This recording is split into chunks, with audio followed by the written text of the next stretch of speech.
कि सोते समय आपको बहुत सावधान रहना है। और प्रायः गलती सोते समय करते हैं उपासक की कोई प्रपंच की बात याद करते हुए या मोबाइल देखते हुए या कोई गंदी चेष्टाओं का आपकी रात बेकार चली जाएगी। अगर गंदी चेष्टा हो गई तो सुबह भी बेकार हो जाएगी, दिन भी बेकार हो जाएगा, निरुत्साहित हो जाओगे।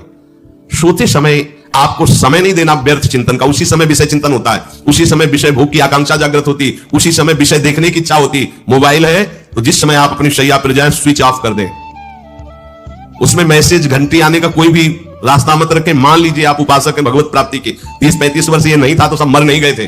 और बोले इमरजेंसी, जब इसकी 30-35 वर्ष से पहले इसकी कोई रचना नहीं थी मुझे लगता है, क्योंकि 30-35 वर्ष में ही इसका विस्तार दिखा है। नहीं तो कभी किसी के पास मोबाइल नहीं, कोई बड़े अधिकारी तो इतना बड़ा वाला वो ऐसे रखते थे नहीं तो मोबाइल तो हमें लगता है 30-35 वर्ष। तो फिर इमरजेंसी कैसे चलती थी? इमरजेंसी?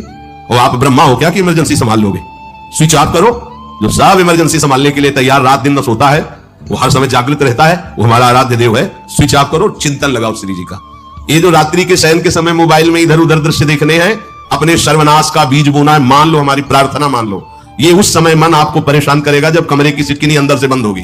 सबसे प्रार्थना है रात्रि के शयन के समय। तो बोले फिर ठीक है 10 बजे तक देख लेंगे मोबाइल, इसके बाद शयन के समय भजन कर लेंगे। होगा ही नहीं। क्या तुम देखना चाहते हो? प्रिया प्रीतम के सिवा और कुछ क्या देखना चाहते हो? वो तो सुभग सुंदरी सहज सिंगार, सहज शोभा सर्वांग प्रति सहज रूप वृषभानुनंदिनी। हमारी स्वामिनी जी की सुंदरता छुपाने के लिए आभूषण पहनाए जाते हैं, औरों को तो आभूषण सुंदरता बढ़ाने के लिए। यहां छवि के छिपाए हुए को ऐसे के दास होके क्या देखोगे मोबाइल में? क्या देखना चाहते हो? वासना की क्रीड़ा, और तुम उस क्रीड़ा को देखना चाहते हो? परमार्थ के पथिक हो, देखना है तो प्रभु को देखने की वृत्ति रखो, अन्यथा मूंद लो आंखें प्यारे, महान फल प्राप्त करोगे।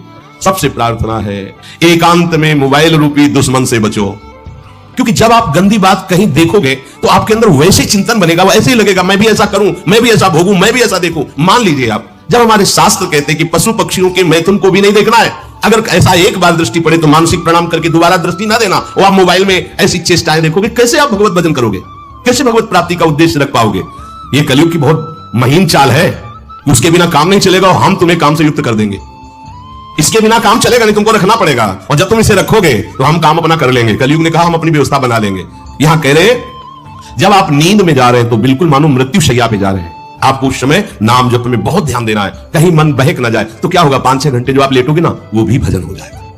हमारा जो सततम योमाम स्मरति नित्यशा है ना, ये पूरा हो जाएगा। नहीं उस समय हम सो जाएंगे तो हमारा 6 घंटे का भी योग हो गया, 6 घंटे भजन रुक जाएगा। और ये 100% पक्की बात अनुभव की कहते हैं। यदि सोते हुए भजन करोगे तो जगते, कई बार तो पकड़ा है कि अगर आधे पद में बेशुद्ध हो गए तो वो पद पूरा जगते ही शुरू हो गया है, मतलब बीच में स्थिति भागवती की रही। जैसे बेहोश करते समय हमने कहा था जब ऑपरेशन के हमें बता देना, तो उनका बाबा भी इंजेक्शन लगाने वाले हैं, तो वो 1 मिनट हमें केवल दीजिए अपनी चित्तवृत्ति। तो जब होश आया तो वही पहले चिंतन चल रहा था, वही चिंतन। जैसे सोने के समय बेहोश हुए तो जगने के समय वही चिंतन, ऐसे ही इंजेक्शन से जब बेहोश हुए और जब होश आया तो वही चिंतन चल। बहुत बड़ा चमत्कार अभ्यास का है। नींद खुले तब से लेकर गाढ़ नींद आने तक स्मरण में कभी रुकना नहीं। और आपको एक छूट दे रहे हैं, कभी कभी क्या होता है कि एक मंत्र में, एक नाम में जैसे बहुत देर अभ्यास करते हैं तो मन उबने लगता है। इसका स्वभाव है, ये अनुभव की बातें कहते हैं। इसका स्वभाव है नवम नवम, नहीं तो ये मतलब, तो इसको हम लोगों ने कैसे फंसाया है? जैसे गुरु मंत्र जप रहे, अब 2-3 घंटे लगातार गुरु मंत्र जप, अब इसको उबन बढ़ी, अभी छोड़ रहा है, बीच बीच में पता चलता है छोड़ना चाहता है, छोड़ रहा है, तुरंत इसको नाम में फंसाया। अब थोड़ी देर नाम में चला, फिर उब रहा है, बहुत विचित्र है ये। अब उसको फंसा दिया। वो पीछे की बात अभ्यास के समय, नमामि शमीशान निर्वाण रूपम विभुम व्यापकम ब्रह्मवेद स्वरूपम। चिंतन, पद गायन करें, ये भगवान शिव पद गायन कर रहे हैं, उसका चिंतन, निर्वाण रूपम विभुम व्यापकम ब्रह्मवेद स्वरूपम। अब अपने यहां अवसर है, सुंदर सुंदर कोई पद गुरु मंत्र जब करते हुए मन जब उबने लगे, राधा वल्लभ श्री हरिवंश, राधा वल्लभ श्री हरिवंश, राधा वल्लभ श्री हरिवंश, इसमें भी उबने लगे शुरू, जोई जोई प्यारो करे सोई मोहि भावे, भावे मोहि जोई, इसमें भी उबने लगे। सुधा निधि का कोई एक लाइन ले लो, ब्रह्मेश्वरादि सुदुरूह पदारविंद श्रीमत् पराग परमाद्भुत वैभव, ब्रह्मेश्वरादि सुदुरूह छोड़ना नहीं है, तू भाग में नवम नवम दे रहा हूं, नवम। इसको फंसाने के लिए आपके पास अस्त्र हो, जैसे यहां चाकू, यहां पिस्तौल, तलवार, ये वो सब बिल्कुल वीर सजा रहता है, ऐसे अपने लोग सजे रहते हैं। छोटा राधा, अब एकदम चिपक गया आके तो कैसे मारे? तो छोटी चाकू है ना, वैसे राधा राधा राधा, थोड़ा दूरी राधा वल्लभ श्री हरिवंश, थोड़ा दूरी गुरु मंत्र, बड़े बड़े अस्त्र अपने पास रख ले, बहुत भाग रहा है तो फंसा दिया। प्रथम यथावति प्रणव, अब लग पूरा पदगा, पूरा पद गा, उसमें लग प्रसम यथामति प्रणो। भोजन पाते समय ऐसा अभ्यास किया है, 1 घंटा के पहले भोजन नहीं होता, चाहे 2 रोटी पा लो, समय लगता है। आराम, एक एक नाम, एक कुछ भी हल्ला मचाओ, कोई फर्क नहीं पड़ेगा, अपना चलेगा। अभ्यास स्नान के समय, भोजन के समय, किसी क्रिया के करते समय, किसी से बात करते समय, सोते समय, ये विशेष स्थान जहां में सावधान रहना है। यहां भजन छूटता है, ध्यान देना, यही भजन छूटता है। चलते समय, क्रियावान होते समय, प्रसाद पाते समय या किसी से बतलाते समय, ये सब भजन के छूटने के स्थान है और यही पकड़ना है भजन को। जब आपको बिल्कुल न लगे तो मानसिक सा बंद कर दो और गुनगुनाने लगो। जो धुनी आपको अच्छी लगे उसी में नाम, कोई नाम लेके, संसार का चिंतन ना होने पाए, चाहे जो कुछ तुम चिंतन, जहां तुम्हारा मन आवे, गंगावरी गोदावरी, कुछ भी, भागवती चिंतन के सिवा संसार के चिंतन होने पाए, पहले ऐसे अनन्य बनो, फिर बाद में अनन्यता आती, रसना कटो जो अनरट। हाँ, विषय चिंतन कर रहे, प्रपंच कर रहे हो, बोले रसना कटो जो अनरटो। और नहीं बोल सकते, प्रपंच बोलेंगे, बस रसना कटो, ये शब्द वहां नहीं आते। पहले हम आपको छूट देते, भक्त चरित्र, भगवान के चरित्र, नाम, कीर्तन, मंत्र, जो भी चाहो, संसार का चिंतन मत होने देना, पहले ये पकड़ो। फिर आगे चल करके जब पवित्र हृदय होगा तब ये निष्ठा आती, रसना कटो जो अनरटो, निरखियन फुटो नयन।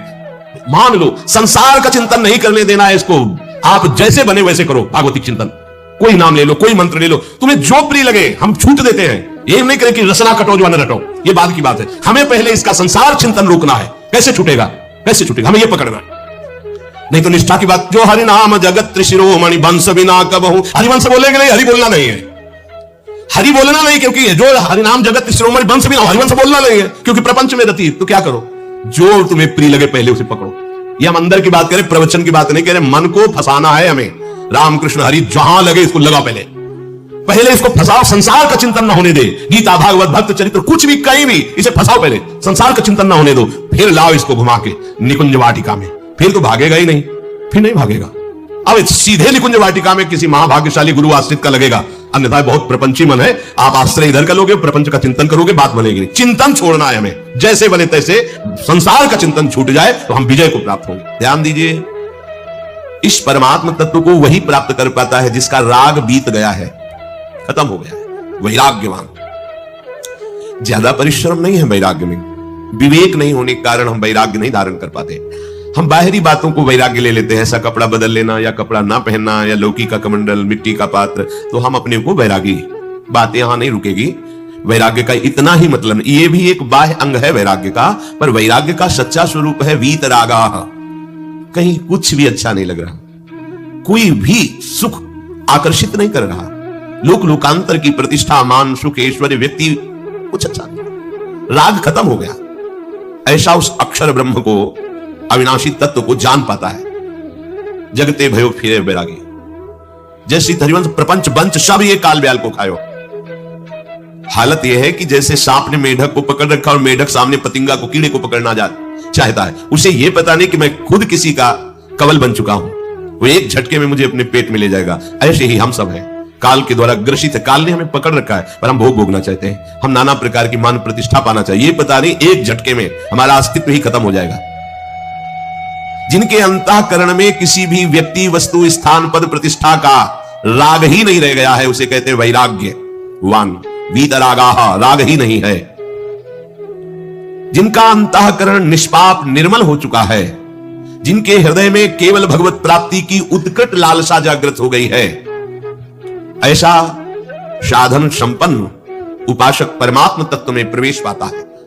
अध्यात्म मार्ग की ऊंचाई पर वो स्थित हो जाता है। यदि छंतु ब्रह्मचर्यम चरंती, जिनकी इच्छा एकमात्र भगवत प्राप्ति की है, यदि छंतो, उनको क्या करना होगा? ब्रह्मचर्यम चरंती, ब्रह्मचर्य का पालन करना होगा। प्रत्येक इंद्रियों का निर्विषय हो जाना वास्तविक ब्रह्मचर्य है। केवल जनेंद्रिय से ही ब्रह्मचर्य को नहीं लेते। हमारी प्रत्येक इंद्रिय भोगों से रहित होकर भगवत